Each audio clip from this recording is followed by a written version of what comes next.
Latest news on Ashes of Creation. That's right. I did say I was going to watch that yesterday, and I think we've got a little bit more time, don't we? So let's go ahead and let's take a look at the Ashes of Creation. Here we go. It's getting closer. It's going to come, the announcement is it's going to come out in 2031 instead of 2032.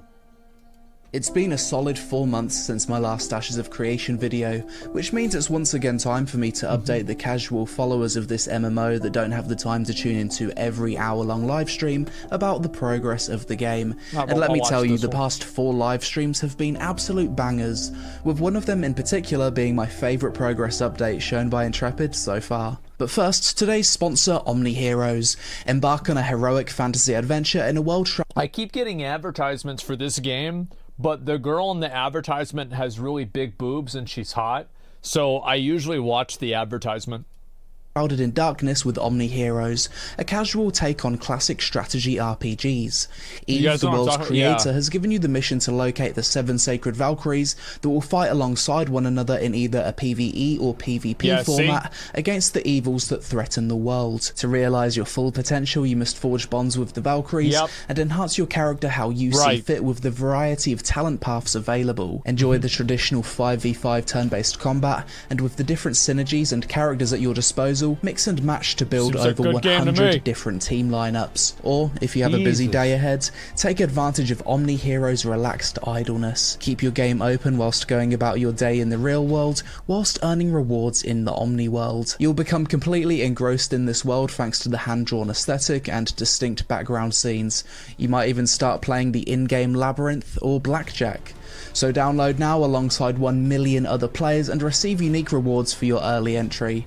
To top it all off, don't forget to get yourself the 777 free summons, securing yourself a minimum of 5 legendary heroes. Links available in the description below, or use my QR code on screen. Download now. Well, they know how to sell So the last time I updated you on Ashes of Creation, we covered the Alpha 2 tank showcase, the UI update, as well as the story arc system shown off in January, February and March of this year. April's livestream was one that I was personally very excited for, as it was our first glimpse at the mage archetype since the combat revamp. I basically play some form of mage in every MMO, and I can't really see that changing in Ashes, especially after what was shown off in this livestream. Starting out, Steven showcased some abilities. Blink. I remember a lot of these abilities looked good, like the ball didn't look super great, but the other ones I liked a lot. Ball lightning. Yeah. This one I was like, eh. Blizzard. That one looked nice.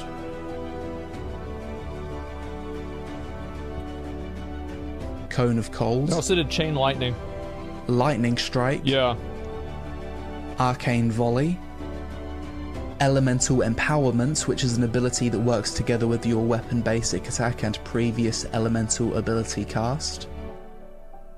Frostbolt. Slumber, which is an AoE CC. Chain Lightning. The thing that impressed me the most about Chain Lightning one looks fucking badass. Lightning is that it can actually arc around corners if your character is pointing in a certain direction, which I haven't seen done before in an MMO. And the final ability demonstrated was Mana Shield.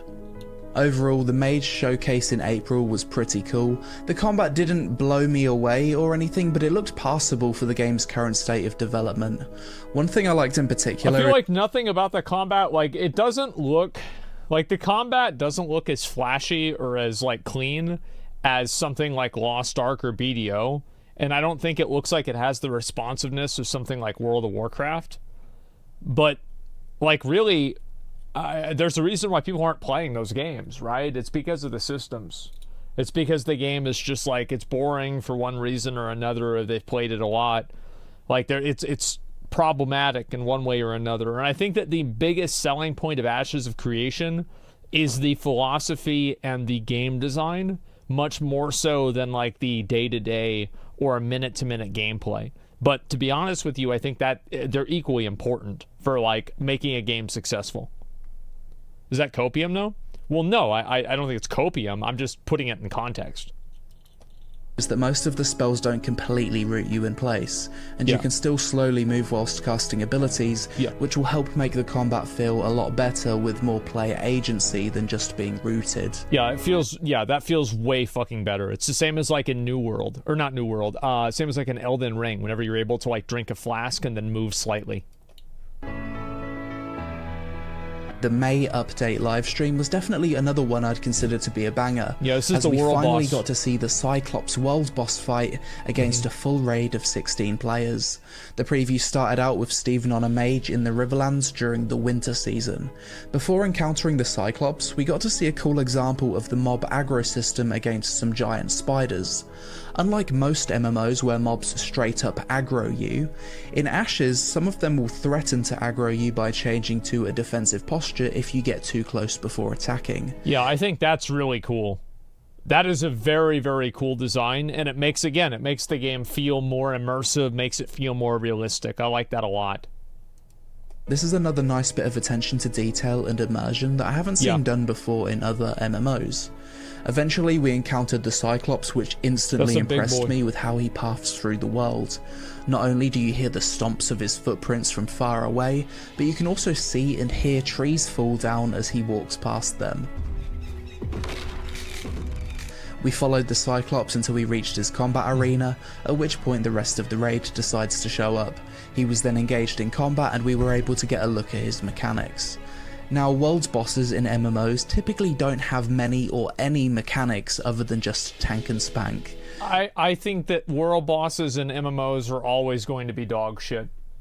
Like, they're either grief fests like classic WoW or BC world bosses, they're target dummies like current WoW world bosses, or they're like a mythical creature that nobody ever gets to kill, hardly ever, and like if it gets killed, it's like a huge server event, like the beginning of Mists of Pandaria killing like Galleon or something like that.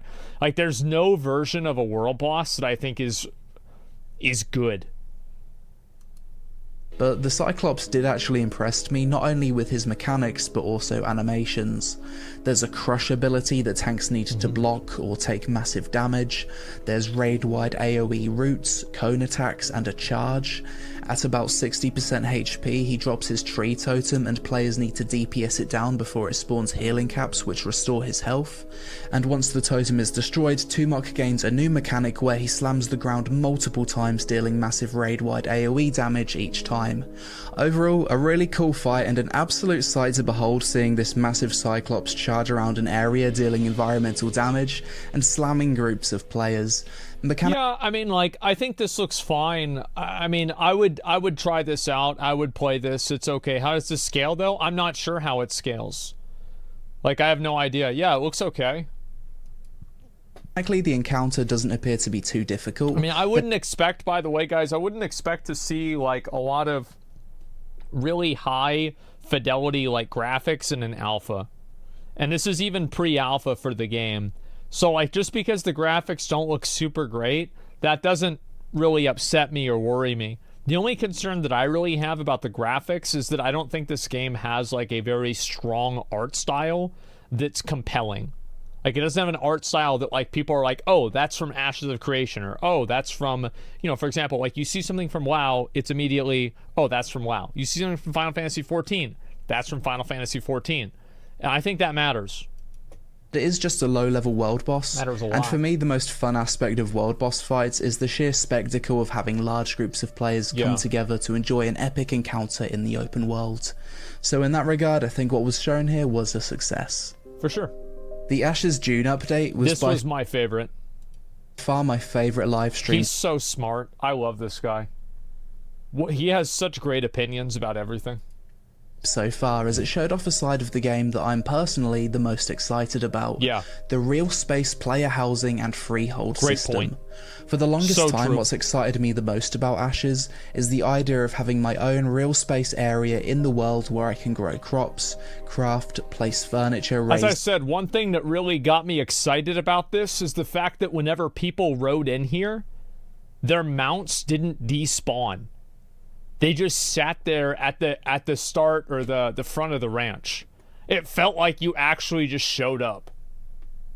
And it was so weird to me because, like, it was like, that's like such a, like, it seems like so fucking stupid. Like, who cares? But it actually like made such a big difference. Livestock and so on. This was the main thing I enjoyed about Arcade, and I think real space housing really allows you to feel Steven like was an Arcade Jandy. Like you live in the world of an MMORPG. Like the main guy for this game. This showcase started out with the team showing off some gemstone resources in the Riverlands, Steven wearing a really cool mage gear set, and overall the autumn scenery looking absolutely stunning.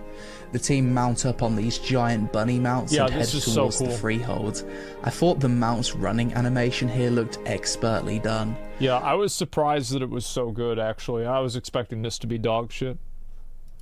We arrive at the Freehold and straight away you can see this massive plot of land, way bigger than was planned for in this game's early stages of development. Holy shit, look at that, it's massive. Initially Freeholds were supposed to be half an acre in size, but since the Unreal Engine 5 update and the team increasing the size of the world by roughly 3x. I hope that, I have to say this again, I hope they make this game one big server. Like, probably they have to make it region specific. But like, I want to have, I don't want to have like different servers.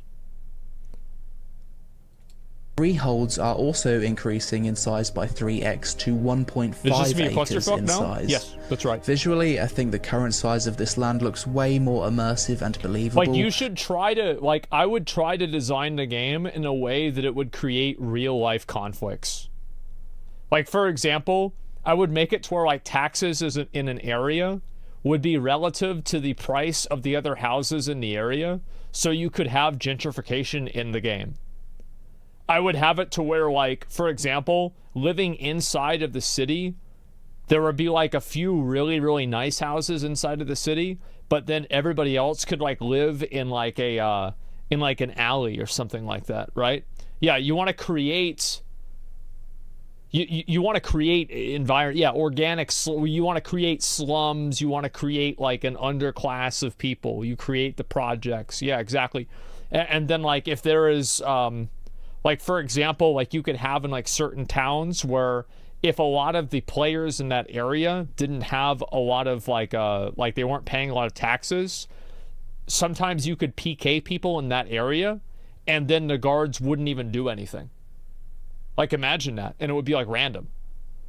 So like that would be, because like I look at how to, and this is like kind of, it's toxic, I know, and that's what makes it good. And so it's not even really toxic, it's raw. And I think that any game that takes you closer to like the fucking unironically the dark soul of humanity is good. I think it's good because it allows people to do and to be something that they can't be and can't do in real life. I think that's why isekai anime is so popular, for example, because it explores that fantasy. Compared to everything being rammed together in close proximity in a half-acre freehold. The team parked their mounts and showcased some parts of the freehold. In Ashes, mounts don't disappear, they actually stay where you leave them, similar to games like BDO, which I think is another nice immersive touch. In the freehold we were shown wheat and corn being harvested, eggs could be collected from chickens, cows were milked, pigs could be butchered, and tomatoes were picked. We got to have a look at a freehold crafting station, which is apparently the place where the highest level craftable equipment in the game can be made, and we also had a look inside this small cozy sized house. Yeah, like one goal of like environments like this and like social environments is that you want to create environments where people that are psychos can figure out ways to do things that no human being should ever be able to do. Like, you want to have a way to, like, make people have to be furniture. Like in Bruno, the movie. Like, for example, you could pay a player to be a chair in your freehold. But why? Because you can. That's why. Was filled with furniture. Another thing that was showcased here is the material inventory system that Intrepid are experimenting with. Basically, different materials have different inventory slot sizes rather than weight, which means you'll literally need to play inventory Tetris to manage your gathered mats. This isn't a thing for the game's normal inventory, and you'll be able to get different bag types with different layouts. Yeah, it's an interesting idea that I'm not too sure if it'll just end up being annoying or actually add a sense of progression to material inventory. I guess we'll find out during Alpha 2 testing. Usually it turns out during this live stream there was a lot of information. We had slides that explained the progression system for different freehold buildings, an updated explanation on the purpose of freeholds, how to get a freehold, and freehold availability. Something that certain MMO players might find controversial is that not everyone will be able to get a freehold. That's smart. It's just like real life. Not everybody can afford a house. And so that's the whole reason why it's special. Is it if everybody could have a house, it wouldn't be special. Something that you'll need to work hard to obtain, and there'll be a certain level of prestige to having one, especially in a good location. This means if you're a 1 hour per week MMO Andy, then odds are you're gonna be living on the streets. Gonna get one, and in my opinion this is fine. If everyone could have a freehold, the entire world would be littered with them and it'd look a mess. If you've got 10,000 people per server, not everyone can have a 1.5 acre piece of land, and freeholds will be cool precisely because not everyone can have one. For everyone to have access to freeholds, they'd need to be instanced, which would make them less immersive and less cool. Basically WoW garrisons. So yeah, I like the current design direction for this, and the game does have other forms of more accessible housing like instanced apartments. Overall, that's again exactly what Final Fantasy has. Yeah, exactly. I like non-instance freeholds. Yeah, you shouldn't have any, like, you need instances for raids. Like, I've thought about this a lot, and I feel like for raids and dungeons and like challenging content, you can't have it be open world. It just doesn't work. But I think that besides that, you definitely want to have like outdoor content. The Ashes of Creation June livestream far surpassed my expectations and reminded me of one of the main reasons that I'm excited about this game in the first place. As much as the combat stuff shown previously looks okay, there's many MMOs with good combat and dungeons. There isn't, however... Like, imagine if you could, in order to like pay off, like there would be a system on the auction house, for example, that like if you wanted a sword, you could enter into an indentured servitude contract with another player, and the other player would buy the auction for you, but it would force you to be spawned inside of their freehold whenever you log in, and you would have to collect a certain amount of wheat or a certain amount of resources before you could leave their freehold to play the game. I'd play that? Yeah. Like, I'm talking about the real dark shit. Oh, yeah. Like that disgusting fucking weird shit that's like, you should not even have this in real life. That's what the game needs. Many MMOs where you can own real space land and truly like, give me some time with this shit and I'll come up with a lot of these. Fantasy of having a second life inside of a game. Something else I wasn't expecting. I play WoW to escape reality? Exactly. And that's why you are the one that pays for the stuff, and now you make them work, and you make them do the shit for you. Right? Because, like, you go to work, and then you have to do the shit, then you can come home, and, like, if they don't do what you want, like, maybe there's, like, a punishment system or something like that you can do.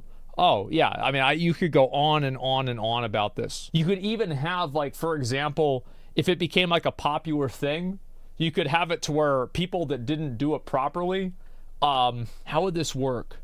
I want to think of a way to add crucifixions into the game. How could you add a crucifixion into the game and have it be a real punishment? Oh, that'd be really good. I have to think about this. Public executions? Yeah, that would be good.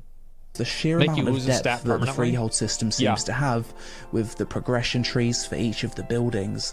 So far, if you're someone that loves the whole life skill, profession and economy game path in your MMOs, Ashes of Creation's looking like it's going to offer an experience truly next level compared to other MMOs. You could have like a religion in the game, that the religion requires you to bring players... I don't know how you could make this work and not have it just be gamed. It would have to require you to bring players that weren't a part of the religion and then kill them for human sacrifices. but how could you make it to where people wouldn't just abuse it? Yeah, I think that you could figure out something with that. Yeah, that'd be a good idea. You make me sick? Good. That's the goal. Ashes of Creation livestream was initially meant to be a long-awaited node update, but this was unfortunately pushed back, so we instead got another showcase of the Alpha 2 Cleric. This time, however, we got a much more comprehensive look at the class with 18 different abilities on display compared to the 4 or 5 shown back in November of 2022. This livestream took place in the Highwayman Hills, a visually stunning location that would be the perfect spot to ambush a passing caravan.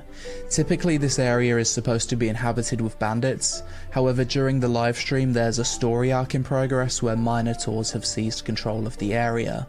The purpose of my Ashes coverage is to be as concise as possible, so I'll just show the abilities demonstrated along with the tooltips, and you can just pause and read them if you like. I'd imagine most of you just want to see the visuals. I've seen this. So enjoy. I think some of these look pretty good.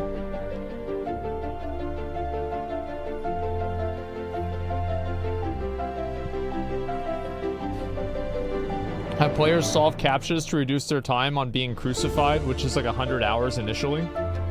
Have players that are discovered for botting, have them be able to reduce their sentences of being bots by serving inside of a prison system inside of the game that allows them to be abused by the players that aren't bots.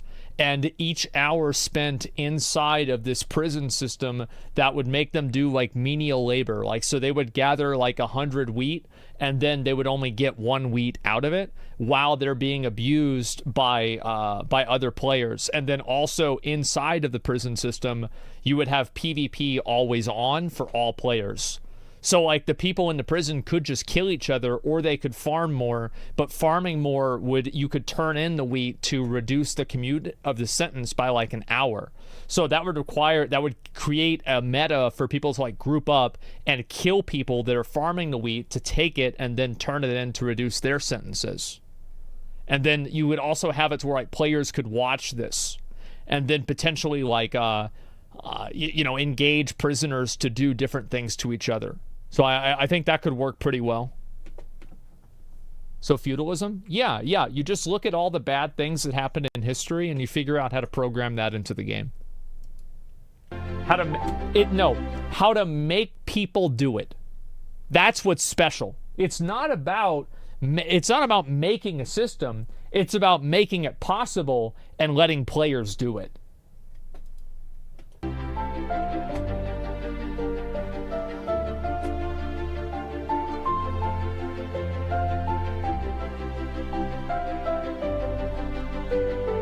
Yeah, if this game doesn't have human sacrifices, what's the point?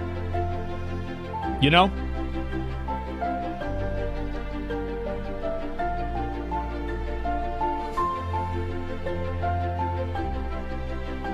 Imagine like you could build a temple and then like it's a giant pyramid, and like the higher elevation of the pyramid, the more reputation with the god you would gain whenever you sacrifice somebody.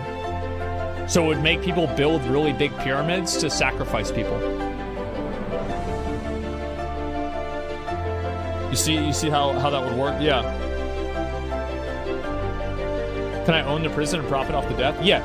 And you would have the prisons owned by players. After the ability showcase, we got a look at the work in progress UI customization. Yeah, they would be owned by the players, and all of the wheat would be given, and like all of the resources farmed by the prisoners would be split between the owners of the prison and the people that owned the town that the prison existed in. And the prisoners wouldn't get anything except for the 1 wheat.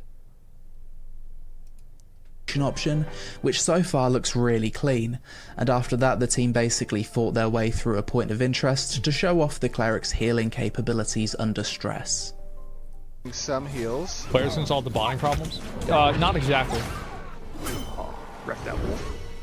Alright, I've got... What are we doing next? Okay. Gonna get these. I'll get aggro on these two guys. Focus fire. Yeah. Try to AoE if you can. Oh. And this would only happen to botters. Big AoE. So this is what they get. Trip. I think this looks pretty good. For pre-alpha, it looks pretty good. If it released like this, I wouldn't think it was great. Yes, maximum AoE. Like, this looks okay. Wizard time. It's a good start. The wave attack too, yeah. Yes. That one's so good. Oh, we got There's it. a delayed heal. Yeah, Cards Against Humanity, the video Getting game. all the value out of it. Try to get out. Some judgment. Okay. Throwing a sleep out. Why wouldn't the botters bot the We got punishment it. abuse? Easy. Because every That was super easy. every grain of wheat that you would have to grab would require you to solve a randomly generated CAPTCHA that could occur in like 5 different ways. Overall, another solid live stream, and seeing classes become more fleshed out with a full kit of abilities is making it seem like Alpha 2 isn't actually that far away now. I liked that some of the cleric's abilities have some interesting meta decisions to maximize efficiency, and visually I thought the spell effects looked pretty good. As a whole though, in its current state, I think Ashes of Creation's combat looks like a 6 or 7 out of 10 compared to the rest of the MMO genre, I'd say a 5 or which 6. isn't too bad really, considering the game isn't finished yet and is likely to improve quite a lot. Oh, one more thing. September's Alpha 2 pack will be your final chance to buy access for Alpha 2, as Intrepid have announced they already have more than enough testers. So if you're so they're not doing that, because remember the first alpha they did, everybody was like, oh, $500 for a beta? Oh, I don't want to do that. Well, guess what? They're like, all right, we're just not going to do this anymore. Desperate to play, then buy it whilst pay to be a tester? Fuck that. No, it's not pay to be a tester. They just provided access to the people that had the supporter pack. It's just like, I don't think it was a big deal. You'll have a chance. If not, no worries, I'll be covering it extensively on the channel. But that's pretty much it for my summary of the past 4 months of Ashes of Creation updates. In the next few months we should get a big updated node related live stream, which might even be worthy of me covering in a separate video rather than a quick overview, considering the node system is the most unique aspect of Ashes that sets it apart from every other MMO in the genre. You need the social Let me know what systems. you think about the past few months of Ashes progress in the comments below. Which aspect of the game are you most excited about? And do you think we'll see Alpha 2 before the Milky Way galaxy is eventually consumed by the supermassive black hole at its center? Oh, yeah, If you want I to heard support that. my Ashes coverage, then sign up with my referral code, social media on screen. Thanks for watching, and I'll see you in the next one. I really think that you have to have a game. Like, social systems are what MMOs live and die by. That's what they really, really do. Like, combat matters a lot, but if combat was the only thing that mattered, then Lost Ark wouldn't be dead. Combat matters, I think, almost as much as social systems and social structures.